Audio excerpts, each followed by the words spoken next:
তুমি কোনো চিন্তা করো না স্বামী, তুমি কোনো চিন্তা করো না। তাই তখনই আজ ব্রহ্মা বিষ্ণু মহেশ্বর সহ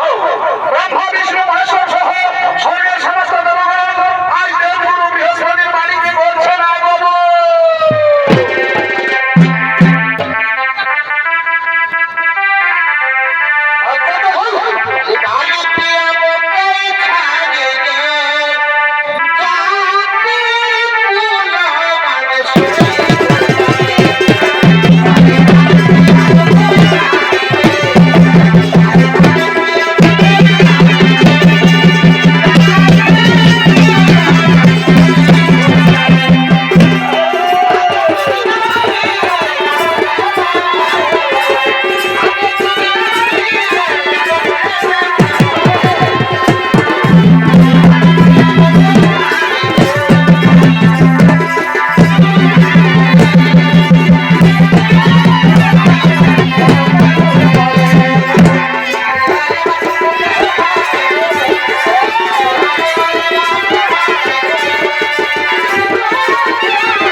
তাই বলি হে সমস্ত জনগণ, বলি হে সমস্ত জনগণ, আমি এখনই শুরু করি সেই সৃষ্টিতন্ত্রের কিছু কর্ম কাহিনীর বিবরণ। তাই শুরু করুন, গুরুদেব, আপনি নিশ্চিন্তে শুরু করুন। বলি হে ব্রহ্মদেব, হে ব্রহ্মদেব, তুমি পরিবেশ সৃষ্টি, হে বিষ্ণুদেব, তুমি পরিবেশ পালন, আর হে মহেশ্বর, তুমি পরিবেশ সংহার। এই কর্ম যেন যুগে যুগে অহরহ ঘটে চলে মানুষ। তাই হলে গুরুদেব, তোমাকে আমরা অবশ্যই চিনতে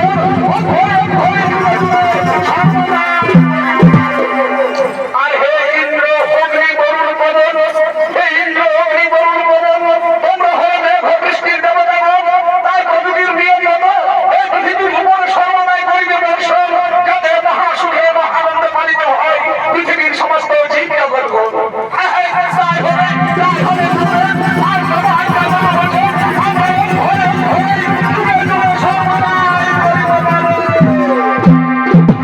আর হে সূর্যদেব, বলি হে সূর্যদেব, তুমি হলে সৃষ্টিতন্ত্রের মূল আধার, তোমার ছাড়া বাঁচবে না জগতের কোনো প্রাণ।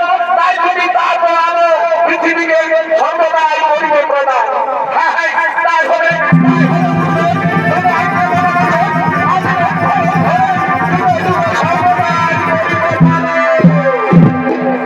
আর হে চন্দ্রদেব, হে চন্দ্রদেব, তোমার স্নিগ্ধ সুমধুর আলোয় তুমি তত্ত্ব পৃথিবীকে রাত্রিতে পরিবেশিত, আর তোমার দেখিয়া জগৎবাসী আনন্দ হইবে গলমন। তাই হলে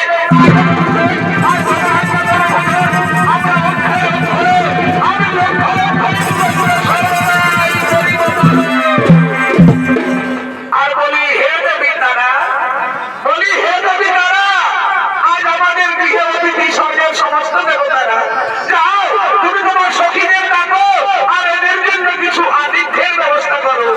হ্যাঁ স্বামী, তার জন্য তুমি কোনো চিন্তা করে না, আমি এক্ষুনি আমার সখীদের ডেকে নিয়ে আসছি। বলি কোথায় কোথায় বলি আমার সখীগণ, তোরা কি কোথায় আছিস? তাড়াতাড়ি জল খাবার রয়ে এই দেব সভায় করো আগমন।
আজ এত বড় মান সম্মান জেলাজলি দিয়ে তুমি পুত্র তুল্য পরপুরুষের হাত ধরে ঘর থেকে বেরিয়ে গেলে।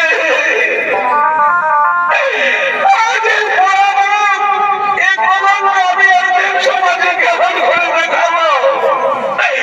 আজ সকলে আমার দিকে আঙুল তুলে বলবে, দেবগুরু বৃহস্পতির সহধর্মিণী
কথা। তাছাড়া আমি তো তারা দেবীকে হরণ করে নিয়ে আসিনি, সে স্বেচ্ছায় ভালোবেসে আমার কাছে চলে এসেছে, তাই একে ফিরিয়ে দেওয়ার কোনো প্রশ্নই থাকে না। সে শুধু আমার আর আমার।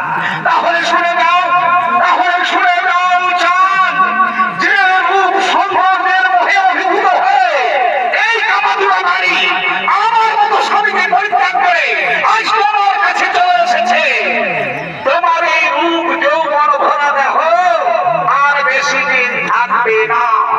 যাও, আজ আমি তোমায় অভিশাপ দিলাম, আজ থেকে তুমি ক্ষয় রোগে জর্জরিত হবে। একটু একটু করে ক্ষয় হতে হতে 15 দিনের মধ্যে তুমি শেষ হয়ে যাবে।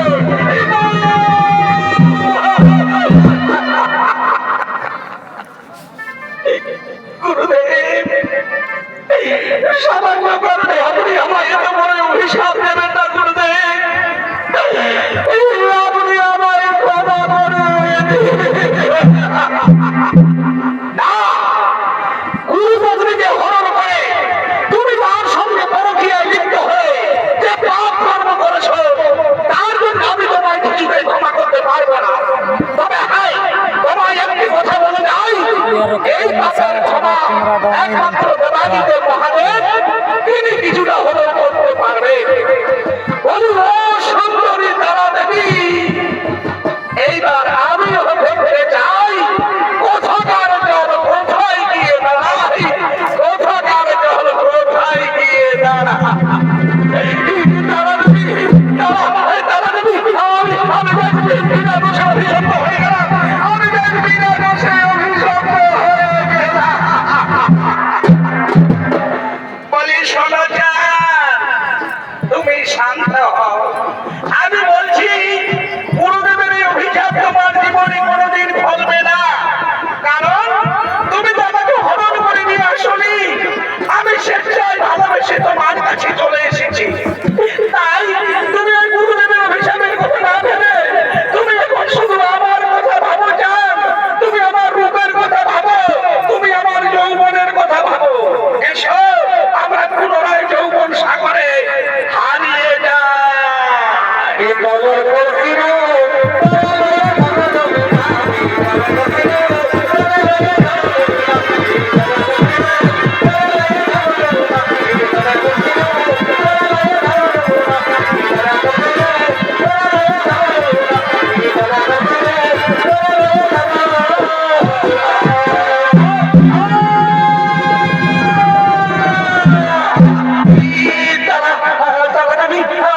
আমার মাথাটা কেমন ঝিমঝিম করছে, আমার আর ভালো হাত পায়ে কাজ করছে না, আমার সর্বশক্তি কেন কেমন যেন হারিয়ে যাচ্ছে।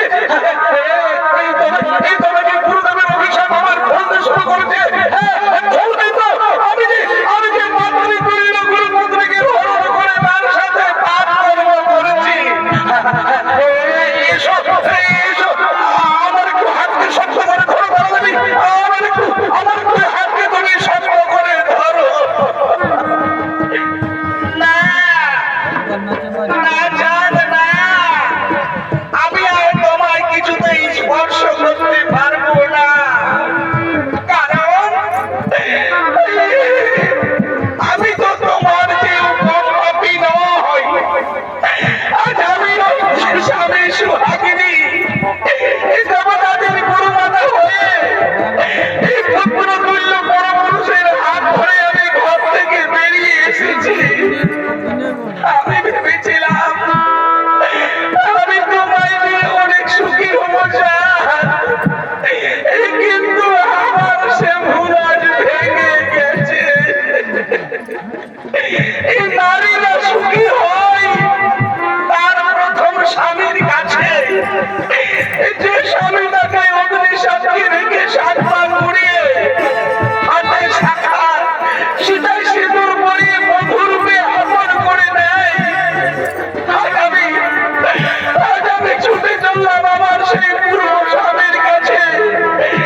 সে স্বামী আজ আমায় যতই নির্যাতন করুক, যতই অপমান করুক, তবু সে আমার স্বামী, সে আমার স্বামী দেবতা। আমি চললাম চাঁদ, আমি চললাম।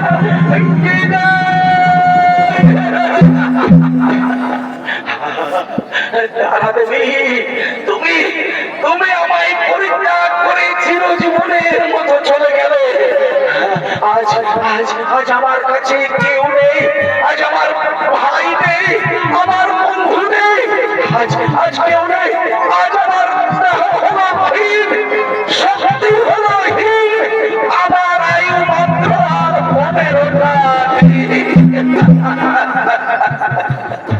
শুধু দর্শক মন্ডলী, এদিকে যখন চন্দ্রদেব আজ গুরু বৃহস্পতির অভিশাপে ক্ষয়রোগে জর্জরিত হয়ে পুষ্প কারণে পড়ে রইলেন, আর ওদিকে প্রমাণ পুরাণ প্রমাণ অনুযায়ী চন্দ্রদেবের ছিল নাকি 27খানা রমণী, কিন্তু চন্দ্রদেব কোনোদিনই তাদের স্ত্রী বলে ভালোবাসত না। তাই তারা দেবাদিদেব মহাদেবের চরণে পুষ্প নিবেদন করে জানাবেন যেন তারা স্বামীর ভালোবাসা পায়। তাই চন্দ্রদেবের রমণীগণ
তো ভূত নয়, এ তো আমসি হয়ে শুকিয়ে যাওয়া এক মানুষের প্রতিচ্ছবি।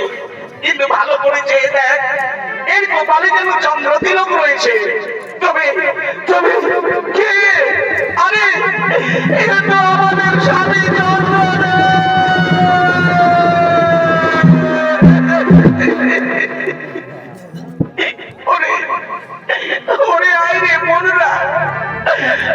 সকলে মিলে একে ধরাধরি করে বাড়িতে নিয়ে গিয়ে সেবা শুশ্রূষা করবো।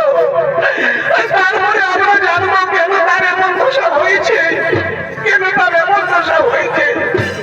না না দিদি না, যে স্বামী বিয়ের পর দিন থেকে কোনদিন আমাদের স্ত্রী বলে এতটুকু ভালোবাসেনি, আমরা তার সেবা শুশ্রূষা করা তো দূরের কথা, আমরা তাকে স্পর্শ করবো না।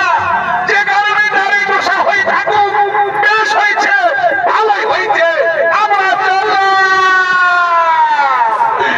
স্বামী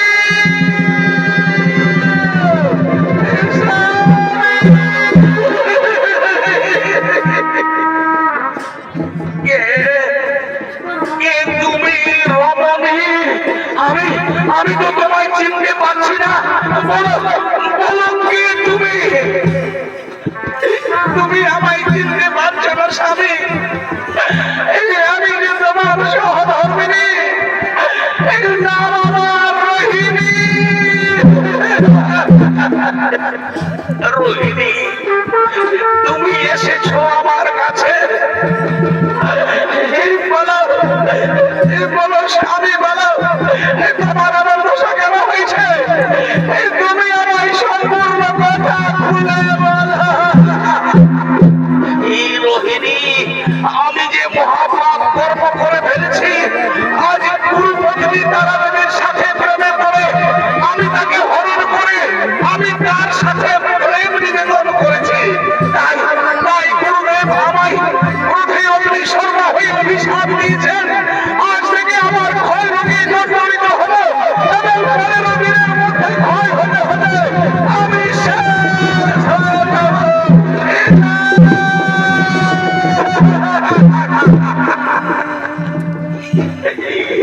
কিন্তু স্বামী, তোমার এখন সেই প্রিয়তমা তারাদেবী কোথায়? স্বামী, তোমার সেই প্রিয়তমা এখন তারাদেবী কোথায়? রোহিণী, যখন গুরুদেবের অভিশাপে আমার ক্ষয় রোগ হতে শুরু করলো, ঠিক সেই সময় আমাকে পরিত্যাগ করে সে তার পূর্ব স্বামীর কাছে ফিরে গেছে।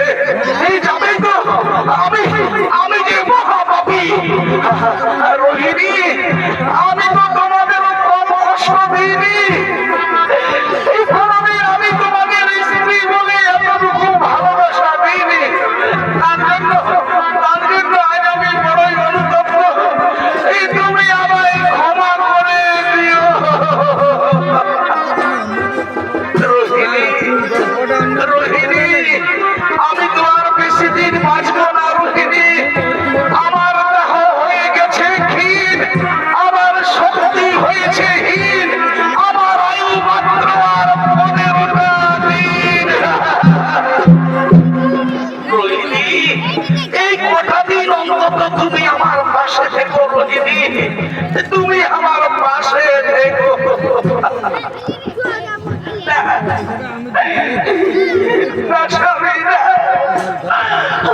আমি তো তোমায় অত সহজে মরতে দেব না স্বামী। আমি তোমায় অত সহজে মরতে দেব না। স্বামী দেব না, তাহলে তুমিও গান খুলে শুনে নাও।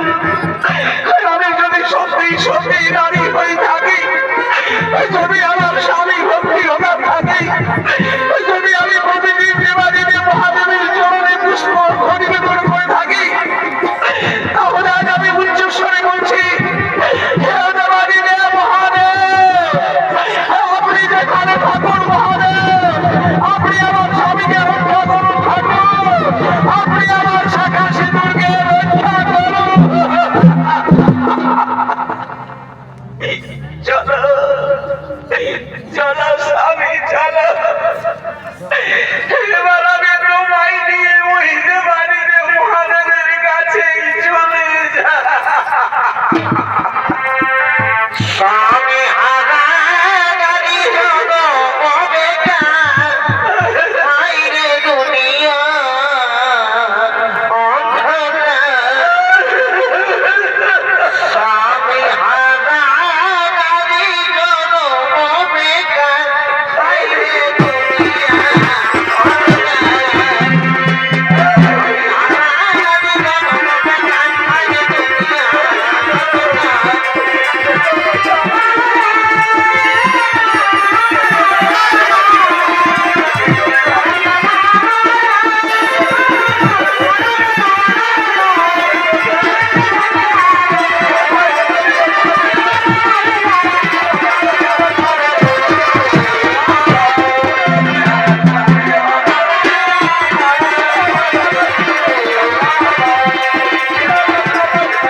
রোহিণী, হে রোহিণী, আমি তোমার স্বামীকে রক্ষা করতে পারবো, কিন্তু আমি তো তাকে সুস্থ করতে পারবো না।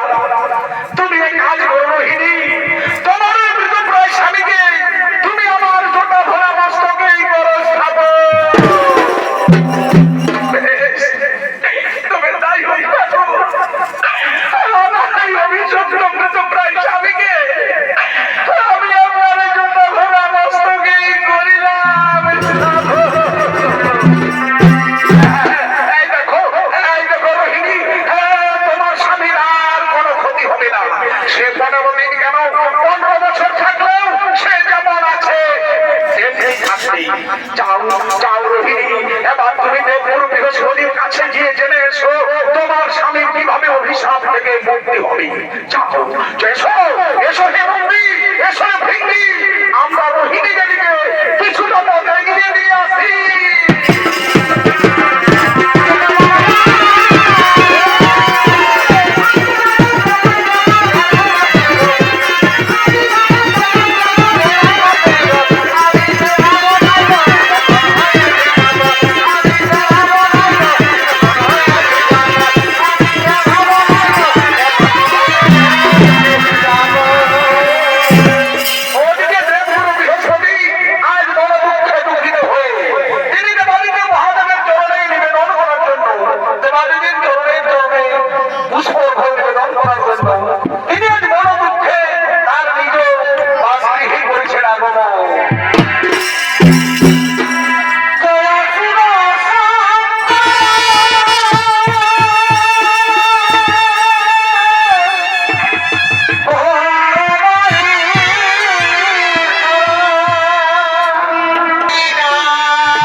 মুক্তির পথ ধরে দিন গুরুদেব। আপনি আমার স্বামীর অভিশাপের মুক্তির পথ ধরে দিন। রোহিণী, তুমি ফিরে যাও। তোমার স্বামী চন্দ্রদেব আমার মুখে চুনকালি ছিনিয়ে দিয়ে যে অপকর্ম করেছে সে তার উপযুক্ত শাস্তি পেয়েছে। যাও, তুমি ফিরে চলে যাও। না গুরুদেব, আমি কিছুতেই এখান থেকে ফিরে যাব না। আপনি আমার স্বামীর মুক্তির পথ বলে দিন। আমি যাব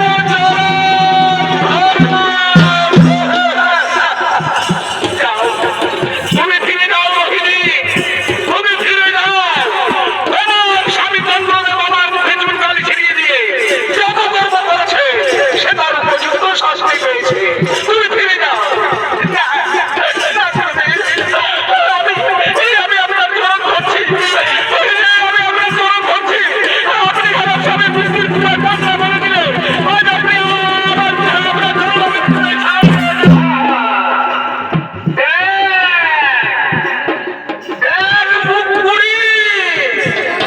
একবার ভালো করেছে না। নারী কাকে বলে? একবার ভালো করেছে না। নারী কাকে বলে? এক মৃতপ্রায় অভিশপ্ত স্বামীকে বাঁচাবার কি আপ্রাণ চেষ্টা। আর তুই কি করলি?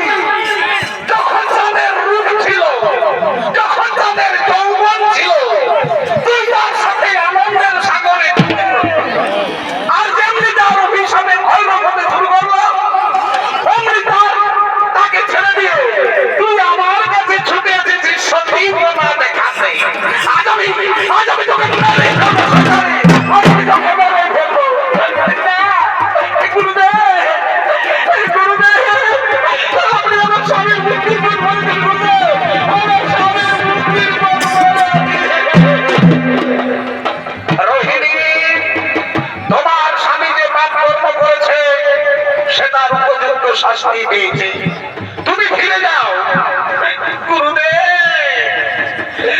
আমার স্বামী অপকর্ম করেছে আর আপনার সহকর্মী তারা দেবী ইনি বুঝি অতি সুকর্ম করেছে, তাই না? গুরুদেব, এরা তো দুজনেই সমান দোষী, এরা তো দুজনেই সমান পাপী। তাহলে কেন আপনি আমার স্বামীকে শাস্তি দিলেন আর এতে কেন শাস্তি দিলেন না? এই অতি সুন্দরী আপনার সহধর্মিনী বলে, নাকি এর প্রতি আপনার কোন দুর্বলতা আছে বলে? জবাব দিন, নইলে আমিও দেব আপনাকে অভিশাপ। তুমি শান্ত হও রোহিণী, তুমি আমায় অভিশাপ দিও না। কিন্তু রোহিণী, আমি গতকাল রাত্রিতে এক খণ্ড শ্মশানে চন্দ্রকে লক্ষ্য করেছিলাম। আজ তো আমি চন্দ্রকে দেখতে পাচ্ছি না, তাহলে আজকে তার অভিশাপের শেষ দিন। তুমি বড় দেরি করে এলে রোহিণী, তুমি বড় দেরি করে।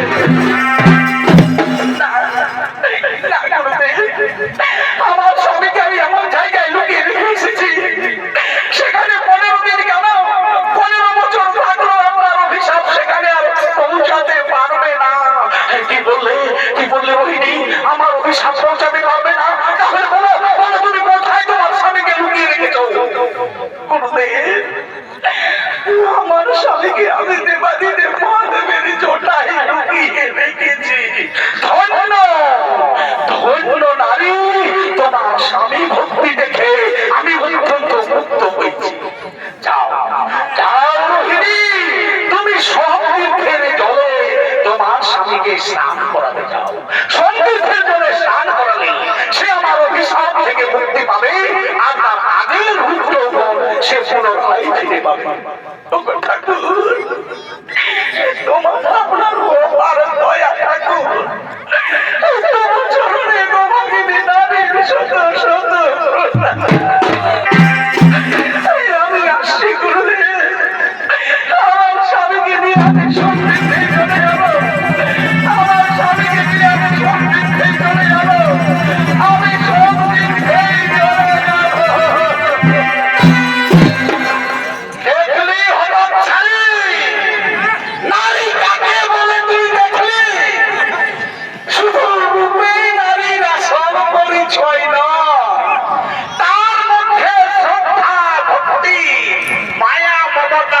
বাঁচাতে হয়, কিন্তু তুই তো তা করলি না। তুই কি করলি? আমার মুখে দুর্গালি ছিনিয়ে দিয়ে তুই দেব সমাজ আমাকে অপমান করলি। আজ আমি তোকে মেরে ফেলবো।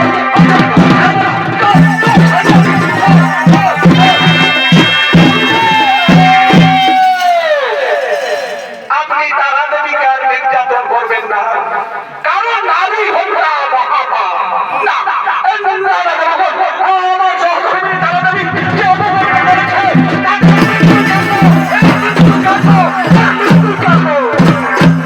আপনি শান্ত হন করবেন। আপনি একবার ভেবে দেখুন, আমরা যেহেতু সৃষ্টিতত্ত্বের মধ্যেই রয়েছি, তাই তারা দেবী যে অপকর্ম করেছে সেটাও হয়তো কোনো সৃষ্টিতত্ত্বের মধ্যেই পড়বে। কি বললে ব্রহ্মদেব, কি বললে বিষ্ণুদেব, কি বললে মহেশ্বর, তারা দেবী যে অপকর্ম করেছে সেটাও হয়তো কোনো সৃষ্টিতন্ত্রের মধ্যেই পড়বে। কিন্তু এটা তো অতি সত্য ঘটনা, আমার সহধর্মিণী জানের সাথে পালিয়ে গিয়েছিল। এটা তো অতি সত্য ঘটনা, সত্য ঘটনা। এটা মিথ্যা, মিথ্যা, মিথ্যা, মিথ্যা বললে আপনি আমার মিথ্যা কথা বলেছেন।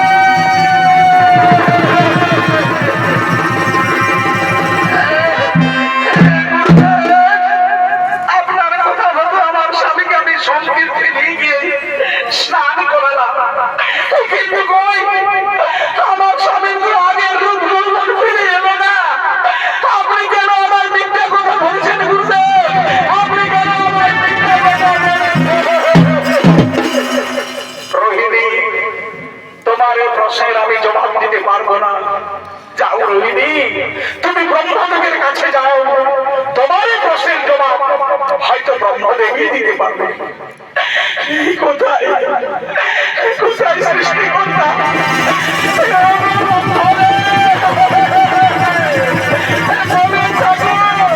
কেন আমার স্বামীর আগের রূপ যৌবন ফিরে এলো না? তুমি শান্ত হও রোহিণী, তোমার স্বামী চন্দ্রদেবের রূপ যৌবন আগের মতোই ফিরে আসবে। সে আজ বা এক্ষুনি নয়, সে যেমন ভাবে একটু একটু করে ক্ষয় রোগে শেষ হয়ে গিয়েছিল, ঠিক তেমনি ভাবে একটু একটু করে সুস্থ হতে হতে সে তার আগের পূর্ণরূপ আবার ফিরে পাবে। এইভাবে পূর্ণরূপ ফিরে পাবে, আবার সে ধীরে ধীরে শেষ হয়ে যাবে, আবার সে ধীরে ধীরে পূর্ণরূপে ফিরে আসবে। এইভাবে আবর্তনের মধ্য দিয়ে এই তার চলতেই থাকবে যুগ যুগ ধরে। আমি এখনো বাঁচতে চাই না, আমি এখনো বাঁচতে চাই না।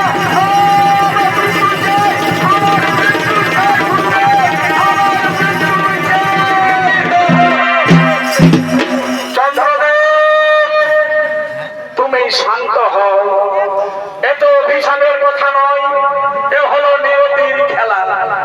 তোমাকে কেন্দ্র করে আজ থেকে শুরু হবে নতুন নতুন সৃষ্টিতন্ত্র। তুমি এক মনে শোনো সেই কথাগুলো। বলো বলুন, সৃষ্টিকর্তা ব্রহ্মদেব, সৃষ্টিকর্তা ব্রহ্মদেব কোথায়? ব্রহ্মা বিষ্ণু মহেশ্বর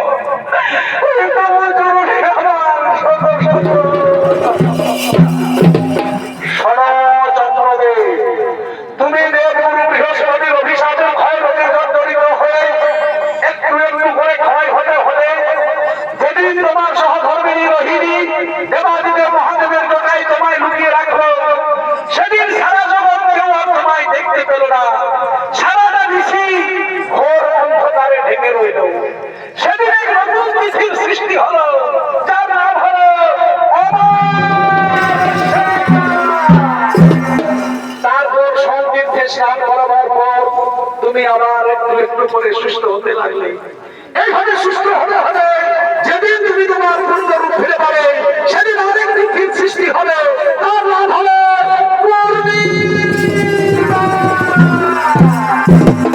এইভাবে প্রথমা, দ্বিতীয়া, তৃতীয়া, একাদশী, দ্বাদশী, ত্রয়োদশী থেকে সৃষ্টি হবে আরো চতুর্দশ তিথি। এইভাবে সৃষ্টি হবে দিনক্ষণ, মাস, বছর, পাঁজি ও পুঁথি। আর বলি হে সমস্ত দেবতা, এই 15 তিথির মধ্যে পূজিত হবে স্বর্গের সমস্ত দেবদেবী।